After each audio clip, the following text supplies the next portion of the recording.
जय गुरु जी, शुक्राना गुरु जी, सारी संगत को जय गुरु जी। राम जी क्या नहीं कर सकते, गुरु जी क्या नहीं कर सकते।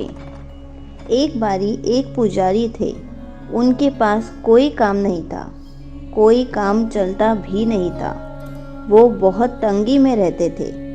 उनकी वाइफ ताने मारती थी कि तुम कोई काम नहीं करते, घर कैसे चलेगा। दोनों ही गुरु जी के बहुत पक्के भक्त थे। गुरु जी को बहुत पूजते थे, बहुत आराधना करते थे। एक दिन वो पुजारी ने सोचा, इससे अच्छा तो मर ही जाऊं। रोज ताने मिलते हैं। वो जैसे ऐसे सोच रहे थे, उन्हें आवाज आती है राम राम के नाम की। वो देखते हैं तो एक संत राम जी का नाम जप रहा होता है। पूछते हैं उनसे कि आप राम जी का नाम जाप कर रहे हो। मैं भी जाप करता हूँ, पर मुझे ऐसा आनंद तो कभी नहीं आया। तो वो संत कहता है, तुम अमृत वेला में जपो, फिर देखना। वो पुजारी घर जाते हैं और अपनी वाइफ से झूठ बोलते हैं और गुरु जी से माफ़ी मांगते हैं कि इस बार मैं झूठ बोल रहा हूँ, मुझे माफ़ कर देना। और अपनी वाइफ से कहते हैं कि मुझे राजा के यहाँ काम मिला है, जब राजा खुश हो जाएगा तो खूब सारा धन देगा।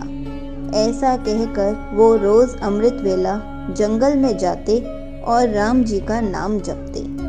कुछ दिन बीत गए, फिर उनकी वाइफ टोकने लगी कि तुम्हारे राजा पैसे नहीं दे रहे, उन्हें कहो पैसे दे दें। फिर कहती, अगर आज तुम पैसा नहीं लाए तो घर वापस मत आना।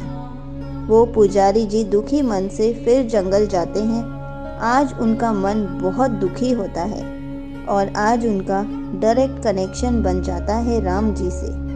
वो ध्यान में चले जाते हैं। वहाँ राम जी को उनकी फिक्र हो जाती है।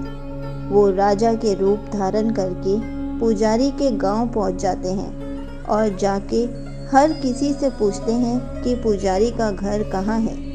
फिर पुजारी के घर पहुँचते हैं।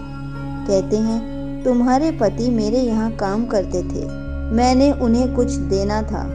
सारा गहना पैसा दे के कहते हैं, ये आप रख लो, मैं अब चलता हूँ। वहाँ पुजारी जी ध्यान से उठते हैं, सोचते हैं घर जाऊँगा फिर वही ताने मिलेंगे, पर जाना तो वहीं पर है, चलो चला ही जाता हूँ। जैसे ही वो अपने घर पहुँचते हैं तो देखते हैं कि सब कुछ बदला हुआ है।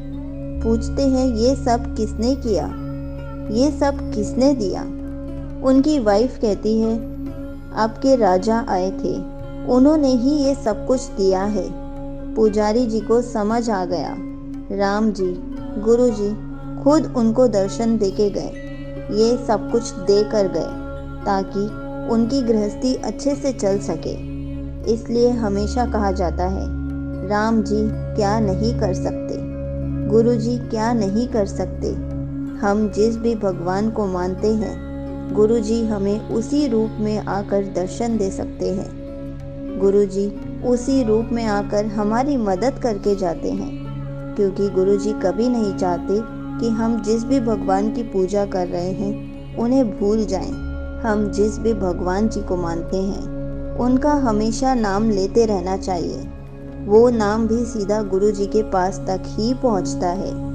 हमें हमेशा हमारे भगवान ही हमसे प्रसन्न होकर गुरु जी के पास पहुंचाते हैं, ताकि गुरु जी हमें हमेशा के लिए खुशियां दे सके। जय गुरु जी, शुक्राना गुरु जी।